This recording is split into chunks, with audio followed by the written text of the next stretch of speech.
Thank you very much, Ciaran, for joining us today. Hello, everybody. My name is Luca. I'm the founder here at Vinton.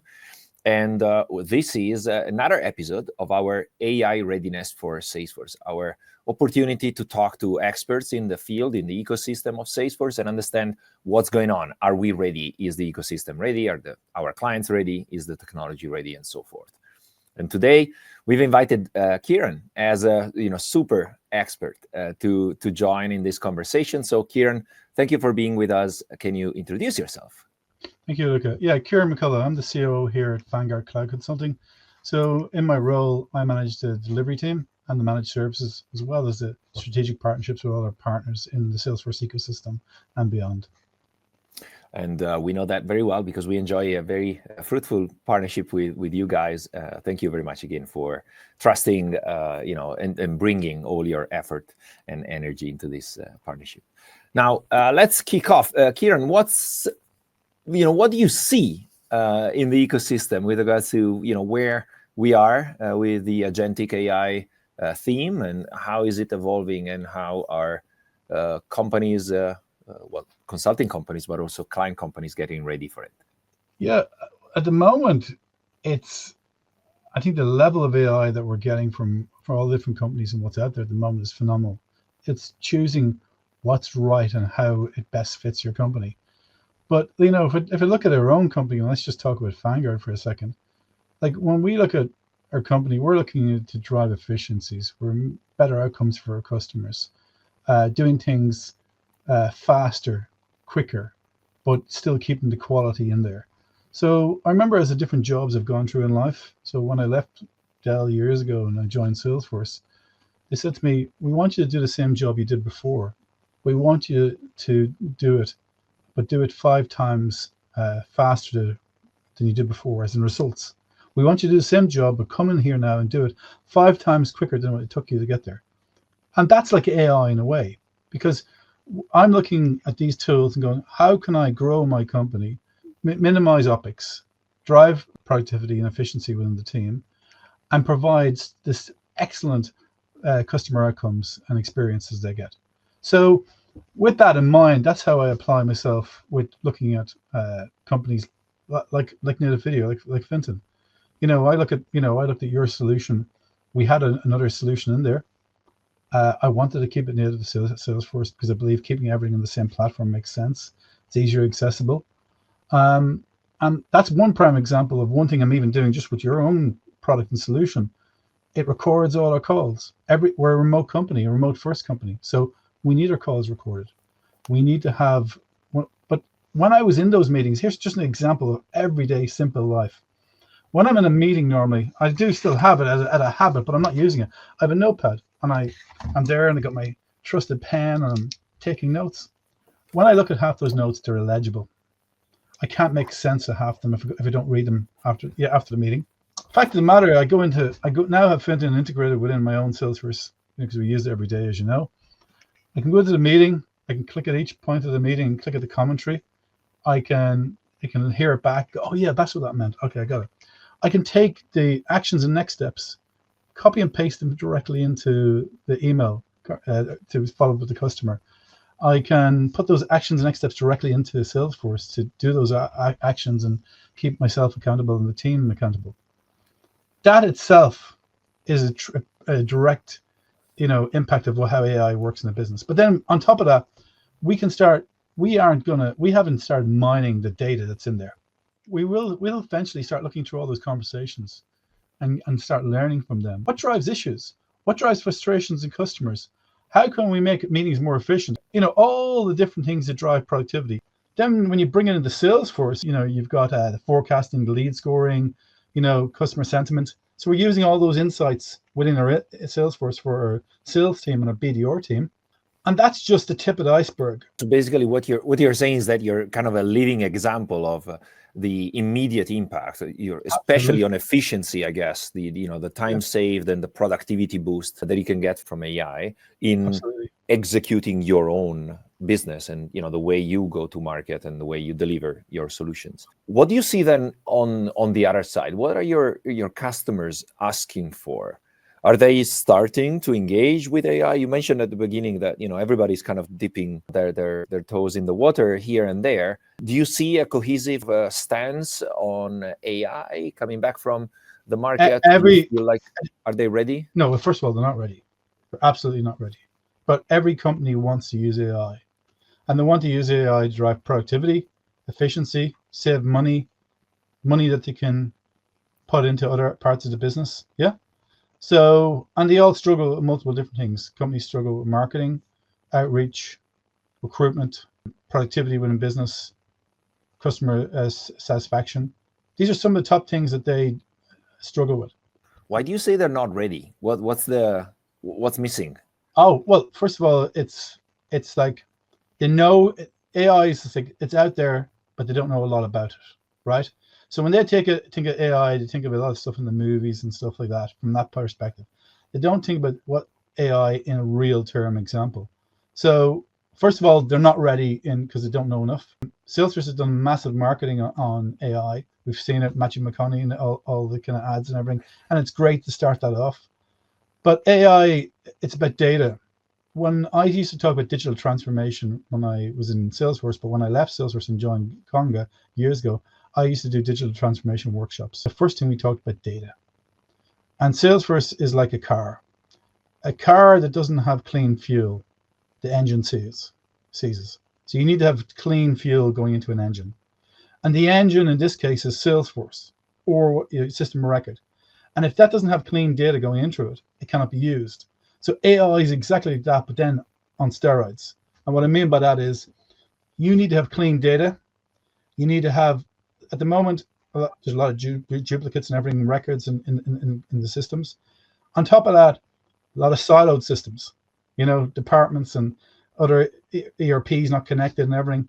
So siloed, desperate data and bad data, okay? So they're not ready for that. There are a lot of their instances aren't capable. If you try and plug in a bot today, it's not going to work. You're not going to get the outcomes you want. So you're saying because AI needs to be trained, needs to be informed about. No. Before you even for AI needs the data to learn from. So it's not even about training first. It's about having the clean data there and structured so AI can interrogate it, take back and give you the answers. So it needs to be there in the first place, you're saying, right? Yeah, it has to be there. A lot of the companies have the data, but it's not structured, and it has to be structured data. So that's the first thing. So with a brand new instance of Salesforce, great. You can build that plan and make sure you can, but then you have to put all your documents in there and everything and upload everything, get all your data. So a new instance of Salesforce is somewhat easier to set up Agentforce or an agent compared to where if you're an existing company, it is a bigger body of work, but they will get more out of it because once it's structured, the advancements and the productivity and the efficiencies you're going to get from that is, it's endless. And that goes back to your question, probably, are customers ready? Absolutely not. So they need to embark on this journey that you were mentioning. It's a kind of a renewed transformation journey that looks back at what's been the theme, the underlying theme for forever in our careers, which is, kind of bring your data where it can make a difference. And there's not been an urgency as big as this, But this drives the urgency that could never before, because it would have an immediate output once you have the clean data in your system and you have your agent set up. So this drives it now than never before. You have this image earlier. You shared this image about the tip of the iceberg, right? Which, it's what we are probably dealing with and working on at the moment. And we're seeing the first results and, especially, that immediate impact that we mentioned about efficiency. What's below the surface? For what and you have a lot of insider information as part of your engagements with Salesforce at the highest level, right? So it's a summit partner. What do you think is under the surface? What's the bigger impact expected? What's the vision, the bigger vision for the future for agentic AI, Agentforce, obviously in particular for all our clients out there? When Salesforce sells the system, which is the CRM, it's all about driving efficiencies for the company, giving insights, data. Most companies don't know what they have the data, but they can't get the insights out of it. Salesforce acquisition strategy over the years, they bought Tableau, they had Einstein, they built all these different solutions from it. And now, with AI coming in, it can now, once you have the data connected with your system, it can start giving you true insights, give you anything from productivity, from forecasting, you can ask the questions of your business and get the insights you want to build your business and to deliver the efficiencies. We did our planning 2 months ago and already your fiscal year finishes next month. But, with insights and with AI, that's going to reduce the amount of, interrogation, looking at your revenue, looking how we did, looking back at our CSAT scores and everything, all the different KPIs we have in our company. Having those insights all connected with an agent force and various different agents within your system is going to change and give you real life analytics and views in your business. That's just that. So what you're saying is basically, it starts with the data. The data by itself is just data. Once you plug AI, you get insights, and that accelerates your decision-making ability and all of that. But then I guess the next step is, you were mentioning earlier, is action. So the agent, by definition, it's an acting element that takes decisions and takes projects and furthers the execution of the company strategy, right? So that's the next step. That's the evolution where it takes and go, okay, we've seen that your CSATs are this, you've achieved this. How can we quadruple that and get 4 times the CSATs? You've got certain amount of projects you deliver per year. You want to grow your business BX, therefore you're going to have to deliver 200 projects next year at this size of project and within this time frame. And this will give you this amount of revenue. This will give you this amount of CSATs with successful on time and budget projects. And therefore, then that's real planning and insights to your business.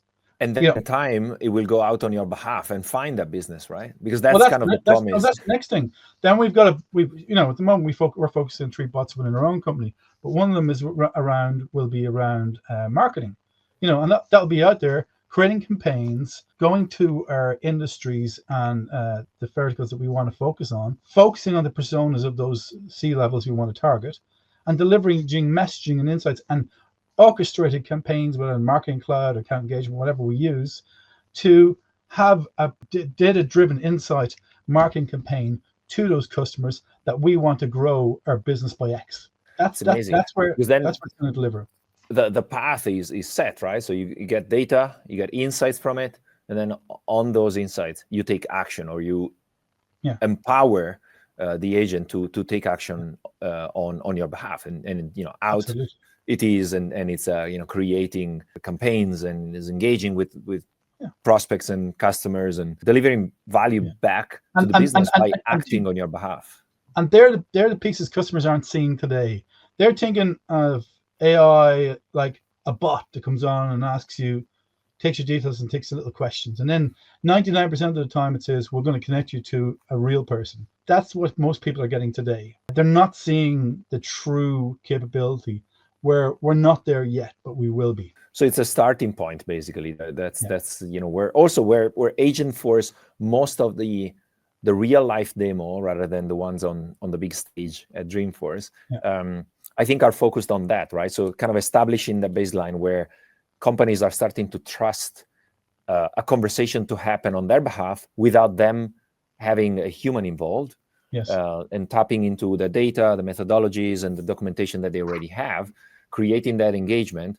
And then from there, they will build the next generation value proposition, basically, which is acting. And we're actively looking at this within our own managed services team at the moment. The proactive and reactive service we provide, depending on what product and service you buy within the managed services. So I want the reactive service and the reactive and the proactive service to go out, reach out to our customers, analyze their org, see that the refreshes and how the 3 refreshes Salesforce applies to them, and then gives them the actionable insights, what needs to be done, and that we're going to do it for them within their org. And then you look at their business and how they're going to apply it and how we can drive efficiency and productivity from that in a proactive way. That's where the Agentforce is going to move to. Same as case management. We know they're going to just have cases, and they can start looking at cases, automatically answer them, and deliver the cases. Some of them could be small coding that we normally give out to a developer. That will change, and they'll automatically fix it and do it in real time for them.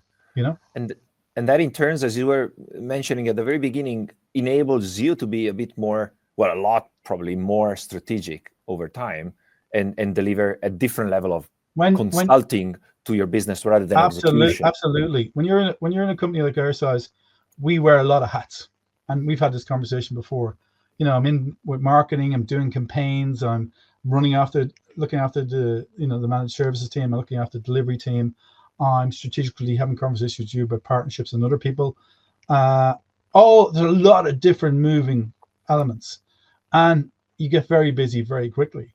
So for me, I'm seeing, okay, where can these AI capabilities offset and give me time back to do what I want to focus on with the company, and with James, for example, the founder as well.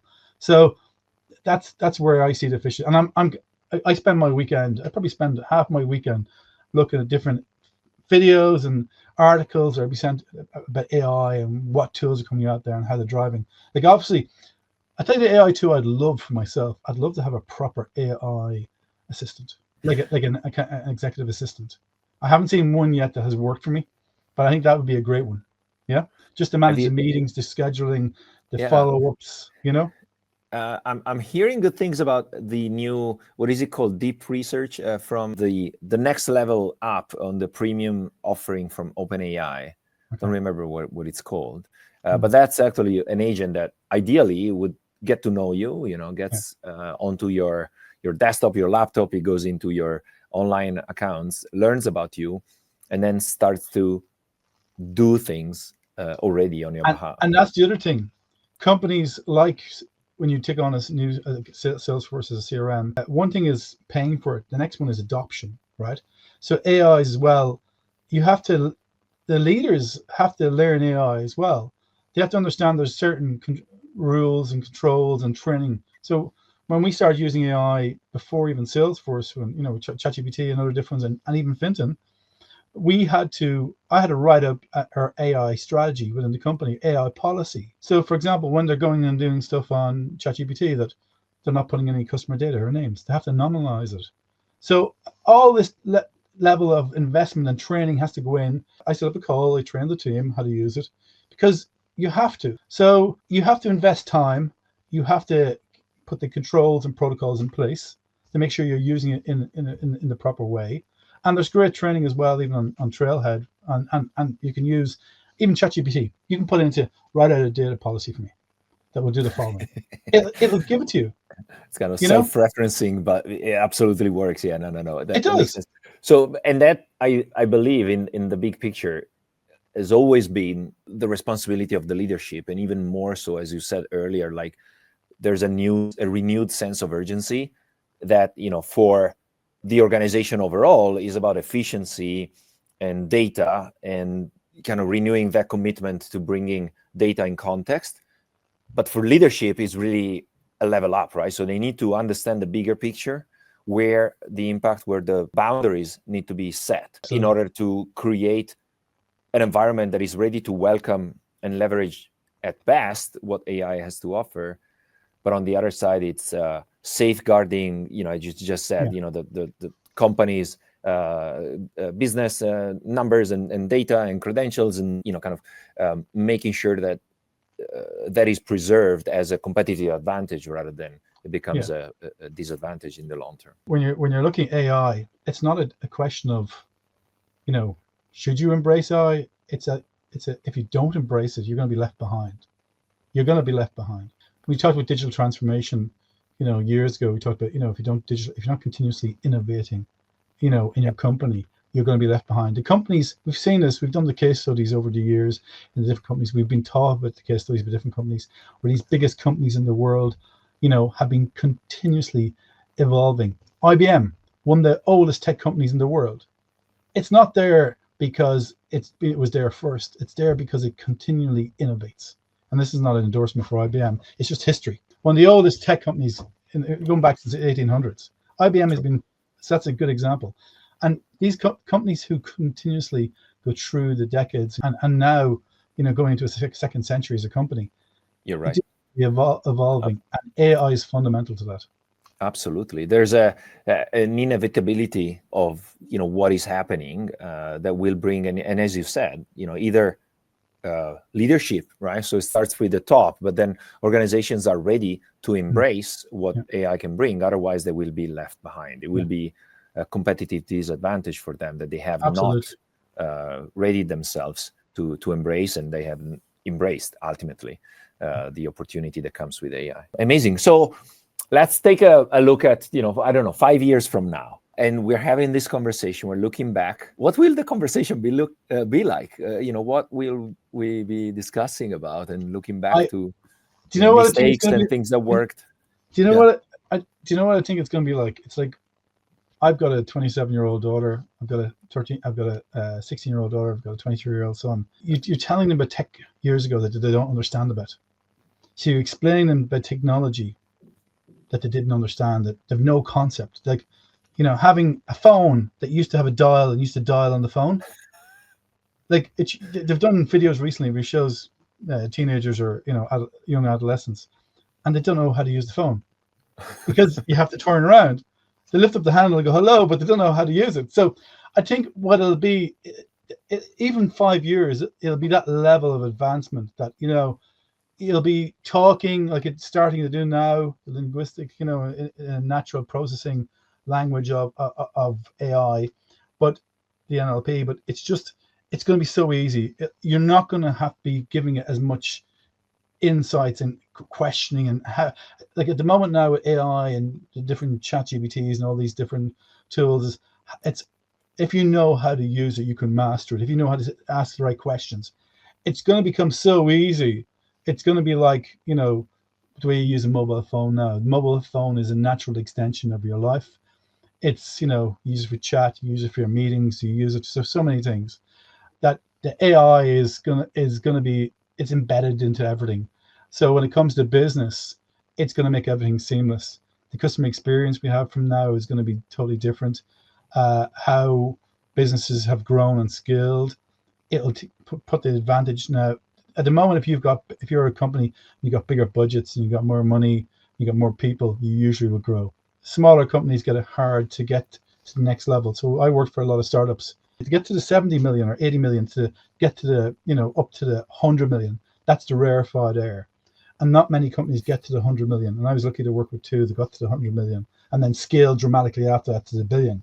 That is a very hard piece of work to do for companies, because usually it takes a lot of budget. It takes a lot of money invested and a lot of resources.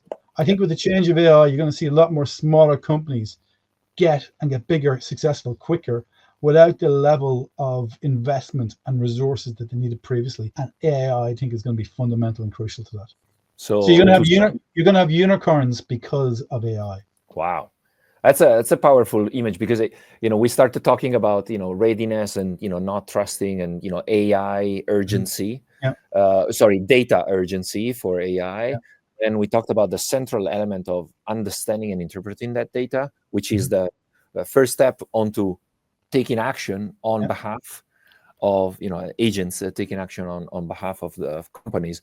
And we projected out in the future, and that is the accelerator that will make or break entire industries. And within it, the small or large companies, it doesn't matter, because the availability of AI and the ease of access to AI, as you said, it's will become a natural extension, like mobile phones are as a technology, will be the accelerator. You won't even know it's there. You won't even know, because it's embedded. It'll be embedded to everything. Amazing. Yeah. Well, it's an interesting future. We'll see. I'm really looking forward to that conversation that we will have in 5 years' time, and if these predictions and these conversations will prove relevant and indeed with a good vision into what's really going to happen. Thank you very much, Ciaran. This was an amazing conversation. Thank you for bringing your expertise, your knowledge, your perspective into the conversations that we're having with this podcast of AI Readiness for Salesforce. And see you very soon as part of our partnership and execution, also centered around AI. Thank you very much, Ciaran. Sid, thank you for the opportunity. I really enjoyed the conversation. But as well, thank you for the partnership. As I said, we've been using your system, your tool for over a year now, and it's made a big impact to our lives. So thank you. Fantastic. Thank you. Thank you very much. Talk to you soon. Bye-bye. Bye, everybody.